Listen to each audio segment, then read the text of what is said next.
ఆచార్య NG Ranga వ్యవసాయ విశ్వవిద్యాలయం తిరుపతి వారి ఆధ్వర్యంలో నిర్వహించిన కిసాన్ మేళా సమగ్ర వ్యవసాయ కార్యక్రమంలో ఆచార్య ఎన్జీ రంగా వ్యవసాయ విశ్వవిద్యాలయం ఉపకులపతి డాక్టర్ శారదా జయలక్ష్మి వ్యవసాయ శాస్త్రవేత్తలతో కలిసి జిల్లా కలెక్టర్ ఎస్ వెంకటేశ్వర్ పాల్గొని వ్యవసాయ మరియు అనుబంధ శాఖలు ఏర్పాటు చేసిన వివిధ స్టాళ్లను పరిశీలించారు.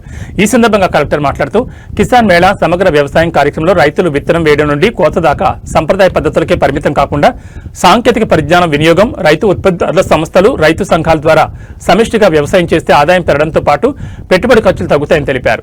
10 నుంచి 15 మంది రైతులు కలిసి సాగు, కొనుగోలు, మార్కెటింగ్ నిర్వహిస్తే లాభదాయకత పెరుగుతుందని సూచించారు. ఈ కార్యక్రమంలో ఎన్జీ రంగా విశ్వవిద్యాలయం శాస్త్రవేత్తలు, అధికారులు వి సత్యనారాయణ, దామోదర్ నాయుడు, శివన్ నారాయణ, గోవిందరాజులు, శ్రీకాళహస్తి వ్యవసాయ market yard chairman Chenchaiah Chowdary, వివిధ జిల్లాల నుంచి వ్యవసాయ ఉద్యానవన శాఖ అనుబంధ సంస్థల ప్రతినిధులు, అధికారులు, విద్యార్థులు, పెద్ద ఎత్తున రైతు సంఘం నాయకులు, రైతులు, ఎన్జీ రంగా విశ్వవిద్యాలయం సిబ్బంది తదితరులు పాల్గొన్నారు.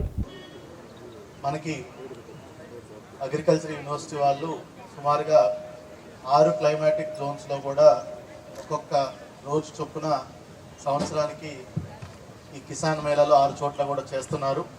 ప్రతి సంవత్సరం కూడా ఈ కిసాన్ మేళాలు ఏర్పాటు చేసి వాళ్ళు ఏదైతే పరిశోధనలో భాగంగా వాళ్ళు అభివృద్ధి చేస్తున్నటువంటి టెక్నాలజీని కానీ, యంత్రాంగాలు కానీ, మిగతా వివిధ రకమైనటువంటి విత్తనాలు కానీ, లేదంటే వెన్యూస్, రకరకాల అన్నిటినీ A to Z వ్యవసాయ రంగంలో ఉన్నటువంటి అన్నిటిని కూడా వాళ్ళు చేసినటువంటి పరిశోధన మోడల్స్ అన్నిటిని కూడా ఈరోజు స్టాల్స్ ద్వారా కూడా మనకి డిస్ప్లే చేయడం జరిగింది. ఇప్పుడు వాళ్ళ యూనివర్సిటీలో వాళ్ళు పరిశోధన చేస్తూ ఉంటారు, కానీ వాళ్ళు చేసేది రైతులకు నేరుగా అందించడమే ప్రభుత్వం, అదేవిధంగా అధికారులు మాకున్నటువంటి పెద్ద లక్ష్యం. ఎందుకంటే పరిశోధనలు వచ్చేవన్నీ కూడా రైతులకి ఆ సమాచారం చేరవేసి వాళ్ళకి రైతుల్లో కూడా దాని మీద ఒక నమ్మకం కలిగించి దాని ముందు ఎక్స్పెరిమెంట్ ద్వారా మనం సక్సెస్ఫుల్ మోడల్స్ చూపించి తద్వారా పక్క రైతులు కూడా అది అర్థం చేసుకునేటట్టు చేసి అప్పుడు విస్తృతంగా మనము ప్రతి ఒక్కళ్ళు సాచురేషన్ పద్ధతిలో తీసుకెళ్లే విధంగా చేయాలి. ఇప్పుడు చూసుకుంటే డబ్బు కూడా ఆదా అవుతుంది.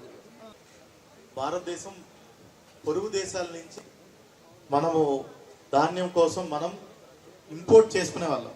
70 సంవత్సరాల తర్వాత కూడా సుమారు 40% భారతదేశం ప్రజలందరూ కూడా వ్యవసాయ రంగం మీద నమ్ముకొని ఉన్నారు.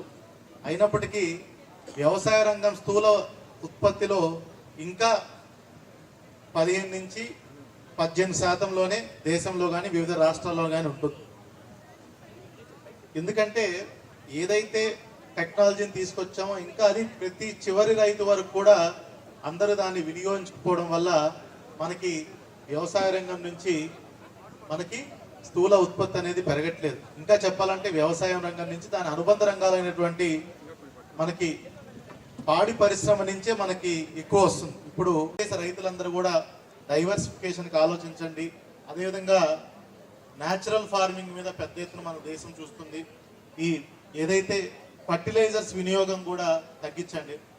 మనకి టెక్నాలజీని వాడుకోవాలి, కొత్త రకాలు అలవర్చుకోవాలి, డైవర్సిఫికేషన్కి వెళ్ళాలి. ఇవన్నీ కూడా ఈరోజు నాకంటే చాలా పెద్దవాళ్ళందరూ స్టేజ్ మీద ఉన్నారు. వాళ్ళు ఇంకా టెక్నికల్గా మీ అందరికి కూడా ఎక్స్ప్లెయిన్ చేస్తారని అనుకుంటున్నాను.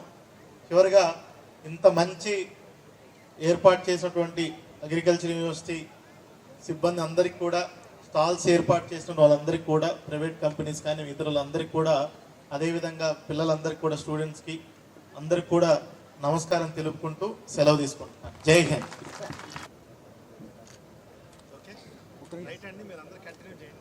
అన్ని వ్యవసాయ అనుబంధ శాఖలన్నీ కూడా సార్ ఈ సందర్భంగా చిరు సన్మానాన్ని